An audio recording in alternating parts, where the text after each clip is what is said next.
Hi there, and welcome to your 2026 Sunseeker 2250. We are just going to be starting off at the front of the unit. You have your standard Ford chassis up front, like your standard car at home. Coming around to the driver's side of the unit, first storage compartment on this side here.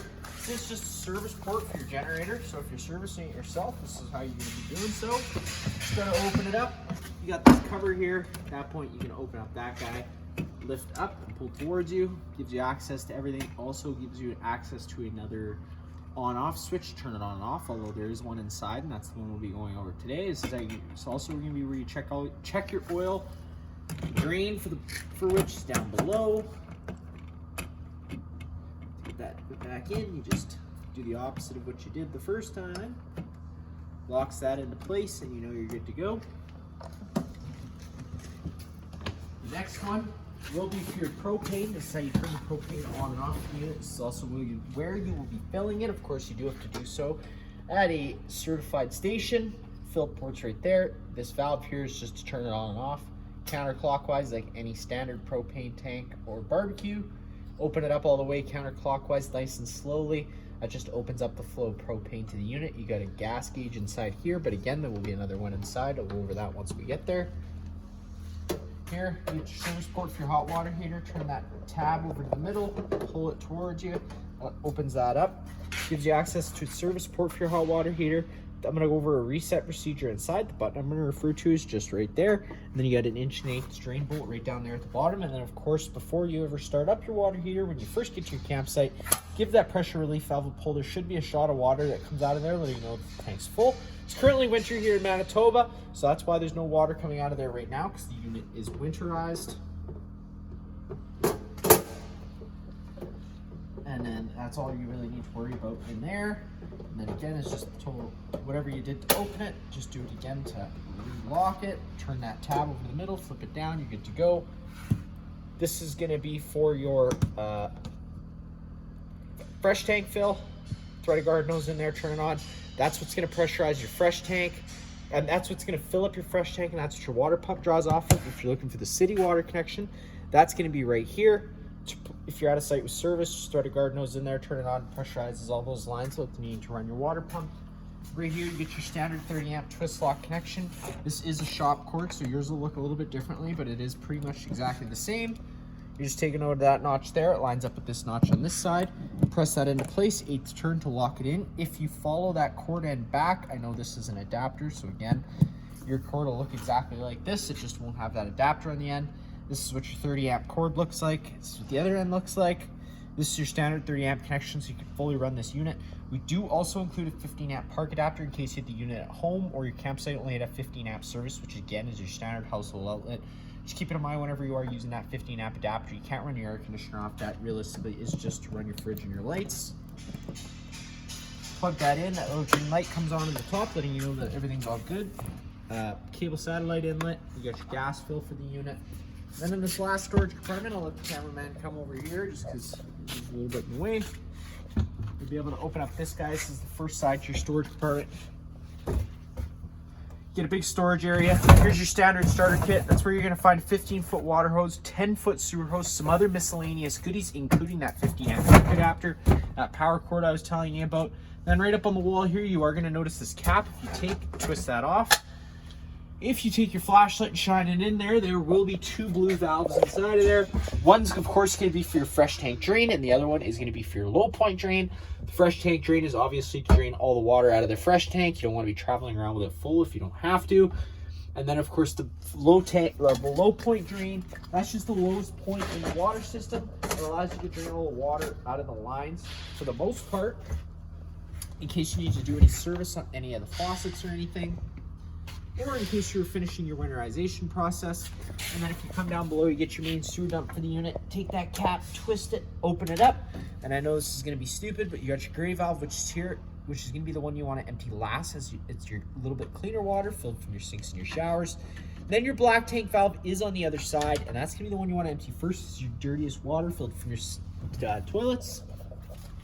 In the back of the unit, self-explanatory, 2-inch receiver. Just keep in mind there is weight restrictions when it comes to using it. This right here is the storage compartment on the other side, a little bit less inside of there. All of the storage compartments are wet storage compartment as well, so there is drains in them so that you can drain it out and empty it. That black tank valve is right here. Now right here, you're gonna notice another little inlet. This is for the black tank flush. So I'm gonna recommend using this, if not every time, at least every second or third time at minimum. It's just to help keep debris down inside the tank, stuff that doesn't break down over time, and just keep things that little bit cleaner. It's gonna help with false monitor panel readings. Just of course, whenever you do use it, making sure you do read the caution sticker. Your sewer hose has to be connected, and your black tank valve has to be open. And the reason being is, if you're pushing pressure inside of that tank, that pressure does have to have somewhere to go. If the tank valve would be closed, it will just keep pushing water inside of that tank. Pressure is going to continue to build until either the tank lets go or something else lets go. Both is a bad situation as it wrecks something. So again, just avoid using that if you don't have the proper situation. Furnace exhaust, keep it in mind it is underneath the awning. So whenever you do turn on your furnace, try and make sure you clear out whatever is in front of here, because it is going to blow out hot air and it will melt or burn whatever is in front of it. Another storage compartment right down here. Open up that guy. Now for the best part, to take a step on inside, you're gonna open up that door. Once the door is open, right up at the stairs, a couple things we're gonna go over. This little latch here is to unlatch the stairs, if I can figure out how to use it.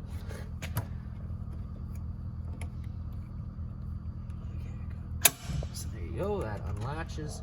Pull that down, push on that last step to get that last hook off.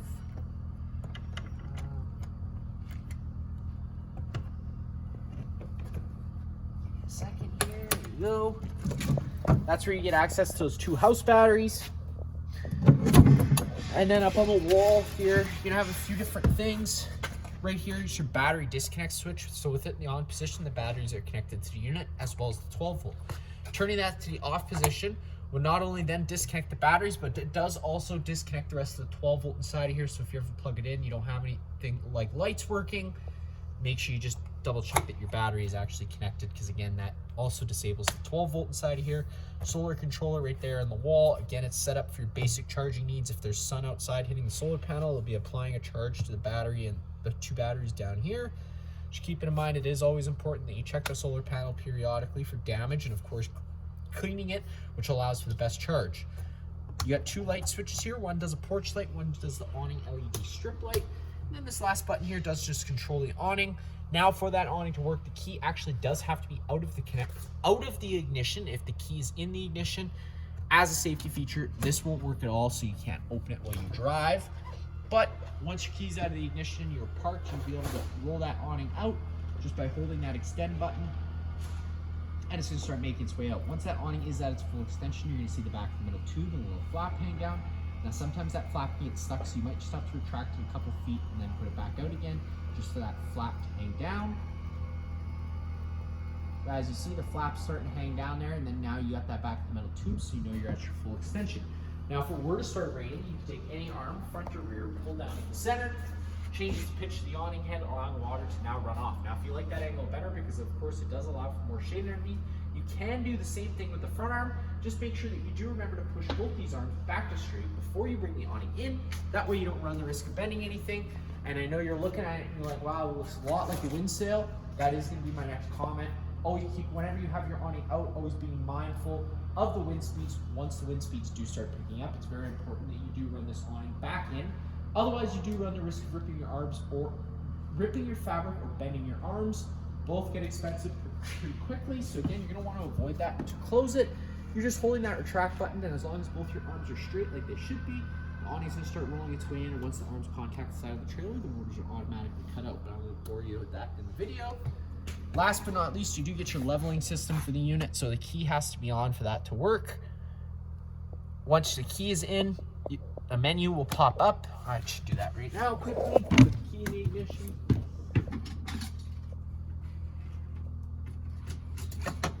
The parking brake also has to be set, and that does go for both the stabilizing jacks and the slide out. Neither one will work if the key isn't in the ignition. So now you got 2 different options. You can either hit auto level, it'll automatically level the unit. Now, of course, you want to make sure that your tires are always on the ground. If your unit gets to a point where either the front tires or the back tires are off the ground, you'll want to stop the process, retract the jacks, try and put some wood underneath the tires, and then try re-leveling. It is just a lot of stress on the jacks with the entire weight of the unit on those jacks. Again, you should be able to do it, but it is always best not to if you can avoid it. Hit auto level, it automatically level, retract the jacks, hit that little bar up top. And you can also go into a manual mode. You can connect this app to your phone so you can run everything off your phone. And then there's a calibration mode, which you shouldn't have to worry about. These jacks do have lights on them. So now I'm just gonna take you inside. The main light switch for the unit is right next to your control panel. Turn that on, turns on all the main living space lights. It's on a dimmer. Obviously it works like your regular house dimmer. I'm gonna come to my slide out just because the ignition's already on. The slide out, always a good measure, especially when you have as much access as you do like inside this unit here. It's always a good measure just to do a quick visual check of inside and outside the slide. Inside the slide, things do tend to shift during travel. So just a quick visual check like this, for example. You wouldn't want this getting stuck in that gear system. So you want to move that out of the way. Come to the other side, just make sure that there's nothing shifted that's going to get caught in between the slide out and the wall, causing any damage. And then of course, just on the outside, making sure that you have enough room to go fully out with the slide without running it into anything. Now today, I already know that you can't do that. So you just push that out button down. I'm going to put it out as much as I can. Now in a camping situation, you never want to do this because without that slide out fully out, you don't have all the water, you don't have all the sealing properties that you would with that slide out fully out. So if it were to rain and you have it partially out like this, it will get wet inside of here. It's not good for it. Don't do it. I'm just doing it for the purpose of the video just to show you how it works. It is just behind this wall. I'm going to bring it back in now, and this mattress acts exactly like a wedge. So you should be able to do it automatically. But if you can remember to move this mattress out of the way each time you go to bring that in and out, it just causes a lot less drag and stress on the system, so it would be a good idea to do so. Push the in button. Again, it'll just do the opposite, just making sure that it does fully seal against the wall before you start traveling or before the rain hits, again, because it will get wet inside of here if it's not sealed properly. And you're all done. Now we'll just start off at the front of the unit. Close this door just for a little bit of sound deadening. You got this little panel, mattress panel piece here. It does slide out of the way just so you have some extra headroom while traveling. But wherever you are parked, or if you have someone sleeping up here, that does just fold down into place. Now, unfortunately, with this unit, there is no ladder to get up to the bunk. We do sell bunk ladders here at the shop, so if that's something you wanted to get set up with, of course, you could just contact our parts department. They'd be more than happy to help you out, put together a quote for you. But that's how that is. If you lift up at the headrests, there's charging ports in there as well as a little bit of storage space for any sort of stuff you want to put in there. And then you get your TV up at the front wall here. This is TV, and it's also the sound system for the unit, so it does have FM capabilities built into it. You just have to cycle through it using your source, and the sound bar on the bottom is the speakers for it. It's on a swivel mount though, so you can move that however you would like it. Just of course, if you are traveling, try to have that latched like so, with these guys tightened. So that way, when you are traveling, taking turns and doing all the sort of crazy stuff, the TV's locked and won't swivel around, causing any damage to either the TV, the mount, or the cabinet it's mounted to. So again, just making sure that it is locked is extremely important. Over here, a little bit of headspace for storage, and then of course you get your main coax outlet. Now this, it's going to be hard to see in the video, but there is a little red button on here. There's a little black button right next to it. Turning the red light on turns the antenna on the roof. Now that's not only going to improve your radio frequency and cell phone frequency, but if there's any channels, you would also get those. But whenever you aren't using it, just making sure you try and remember to turn it off, as it does draw battery power. Up top, you got a spot for a DVD player with a couple of plugins, of course. In our kitchen area, your standard kitchen area, a little tight on counter space, but that's why they have these little things built in now. You get that arm. Once that arm pops down into place, like both of them like so, nice and sturdy. A little bit of extra counter space in case you needed it. But if you don't need it, you just got to flip those things down and move this down. I just will pre-warn you, these little things down here, they are spring-loaded, so try not to keep your hand in the way, because if one were to flip up for any random reason, it could give you a little bit of a pinch. I don't like that. I'm sure you don't either, so just one thing I did notice. Up above my head, you get your first of a few vent fans. Counterclockwise to open it up. Fortunately for you, these do already come built in with the vent cover already installed, so you don't have to worry about if it starts raining and you left it open, because Sunseeker's already got you covered. Fan button, obviously the fourth setting is the highest setting, the first setting is the lowest setting. To close it, clockwise. Once the lid's closed, just give that knob a little bit of tension. You don't want to over torque it, as you will strip it. Push that knob in. That does lock that knob into place now, so it can't pop open or anything while you're driving, although you wouldn't really have to worry about it. Up on the wall here, you got your control panel pretty much for the unit. You got your monitor panel up on the left, so you push the button, which LPG is liquid propane gas. Push the button, tells you your levels. Same thing goes for the battery fresh, black, and gray. Generator start-stop switch. Again, I told you there was one inside. You always start by holding the stop/prime button. Hold it for a few seconds, let it go, then go to start.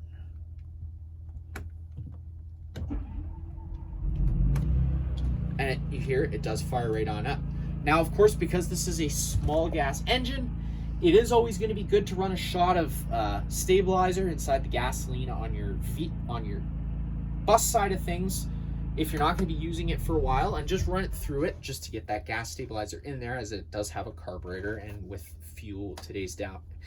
fuel in today's age, it will go bad. I always recommend even firing your generator once a month. Run your air conditioner for 20 minutes, half an hour, just to cycle some fuel through it, and of course keep everything moving. The worst thing for these things is sitting. So never be afraid to use it every once in a while. Just make sure that you're not actually plugged in whenever you're using it, so that it actually is running a draw. Water heaters options, gas or electric. If you go to fire it on electric, just be triple sure that there is actually water in the tank, because if you turn this button on, it instantly turns that electric probe on inside the tank. And if you know anything about water heaters, those probes only need to be out of the water for about a few seconds with them being on for them to burn themselves out, in which case that's $120 you didn't want to have to spend if you want that to work again.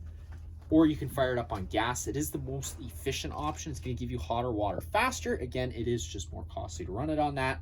But if you hit that switch, this fault light's going to come on. The water heater is now going to try lighting itself 3 times. If on the third try it doesn't light, this fault light's going to stay on. At that point, turn this button off. Go hit that reset button I showed you earlier, and then turning this back on. And since we are talking about the gas side of things, I'll go over a few gas notes. Whenever you do turn off the gas down at the bottom of the unit, which I showed you earlier, it slowly allows air into the system. Once air makes its way in, it does have to be purged out. Quickest, easiest way to do that is by using your stove. And the reason that is because you get to decide how long the gas runs for and how many lighting sequences it tries to go for. Because I did tell you already, your gas water heater, if you go to fire it up on electric or on gas, it will only try lighting itself 3 times. And if you didn't have the system purged already, that might not be enough tries for it to actually get gas to it. So again, it's always the best bet. Keeps things running that bit smoother, especially firing up your furnace as well. Just come over to your stove. Now, of course, because it is a gas stove, you always want to be safe whenever you're using it. So if you go to turn on one of these knobs, you're going to hear gas starting to pour out. As soon as you hear that gas, always being ready with the sparker, hit it every few seconds, because as you can tell, I had the system running earlier, so it fired up really quickly. But if the system's been off for a while, sometimes it can take a few seconds up to a couple minutes just to purge all the air out. Just, of course, just be safe whenever you're doing so. If you have this on, any of these knobs on, making sure you're hitting that igniter every few seconds. And if you come into the room and you notice it's on and you can smell gas, don't try and ignite it. Otherwise, it could cause a minor combustion, in which case, if your face is close to the stove, it could cause some burning. You don't want that. We don't want that. So just be safe whenever you're using this. Always kind of try to put your head back, and if you turn the gas on, just always hitting that igniter every few seconds, so that way once gas does start flowing out, it ignites right away instead of building up and causing a minor combustion. Down below, you get your standard convection oven, which is going to work pretty much just like home. And now, because this unit's equipped with propane, you got your LP detector right here near the ground. If that guy ever does start going off, don't panic. Just turn off the main supply of propane at the side of the unit. Open up some windows and vents and get some fresh oxygen inside of here. So since we were in our dinette space, I already showed you all of that good stuff. You get tons of storage throughout this unit. Now, of course, just whenever you are using any of the storage inside of here, just try and be mindful of drains, water lines, and wiring. You're not be wanting to affect any of that too much. And just be cautious that things do shift during travel when something like this is going down the road. So try and keep breakables kind of packed tight, hopefully with some towels or something around them just to stop them from any breakage happening. In this space here, you do have 2 extra seat belts, in which case you could take 2 extra passengers with you. Now you are limited to those extra passengers just because in Manitoba you do have to have a seatbelt for every passenger in your vehicle, so just keep that in mind. Now let's say you didn't want to travel with this and you had a couple extra guests with you. This does fold down into a bed. You're just having to kind of pick it up at the end here, pull it towards you. It's going to fold itself down. Now if these cushions are out of the way, it would allow that table to fall down and fall into those ledges, and then you could just take your back cushions, fill in the center, and you'd have yourself another bed. And then in the morning when it comes for setting up for breakfast, again, you just have to pick up on it the same way you did to put it down, and make sure it just latches back onto the wall properly so it's not going to fold down on you, causing any damage, and you're good to go. Behind me, again, we already went over our stove and our convection oven, but this is going to be your kitchen space. Again, storage all around.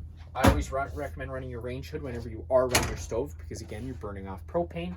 As propane burns off, it takes oxygen out of the air. So if you're running this, at least you're sucking that out right away instead of it building inside of the unit and you constantly having to pause everything you're doing to open up windows and vents and turn this off. Got your stove, which is pretty much just like home. On-off switch is right here. You push the button once, it'll change it between all your different temperatures. 5 is going to be your coldest temperature, of course. Freezer up top has its own controls. In the bedroom space, again, slide out like I told you. All the blinds in this unit are going to work the same way. They're just going to kind of sit where you leave them. One quick pull will allow them to retract back up. Then in our bathroom space, there's 2, I wouldn't even call it a bathroom space, our sink space, I guess. You get your 2 light switches that turns on the bedroom lights as well as these bathroom lights. And then you get your thermostat on the wall for the unit. Now this pretty much works exactly like home. You push the power button once. That'll bring you into your fan setting. Change your fan setting at any time by pushing the fan button. Now that's just moving air around using the air conditioner, no heating or cooling involved. Hit that button one more time. That's when you take it into cool. Now at that point, you can change your set room temperature to whatever you prefer to. And when you're using your fan now, you're gonna have a couple more options, or one more option. It's called auto. Now, I always recommend using auto as it's going to be the best option for that air conditioner. It's going to decide which fan to kick, whether it's high speed or low speed, depending on what you have the room set to and what the room actually is. And the biggest thing is that it creates an on-demand system. So when you're in the auto section, if you have the room set to 17, once the room is actually hit 17, it'll kill the air conditioner. If you have that fan setting on fan on either high or low, it'll run that air conditioner continuously until you actually manually turn it off. Hit that button one more time. That's going to kill your air conditioner. Fire up your furnace. Again, your furnace is its own entity. It moves all its air through the floor portals you have throughout the unit, and it does run off propane. So again, making sure the system's purged first will save you a lot of headaches. Mode button one more time. That cycles you back over to off, and we're all good. Other than that, inside of here, you got your main GFI plug. 90% of the plugs will be ran through this. So if you ever have an outlet that doesn't work, just double check that this isn't tripped. You got test on the bottom, reset in the middle. Just always hit that reset button if you ever plug into something that doesn't work. It's just a quick troubleshooting method. Sometimes it can trip for the obvious reasons. Opening up the door into your bathroom. Pretty much a standard bathroom space. Not much I need to show you in there. So that is going to be it for this unit here. If you have any other questions, feel free to give us a call.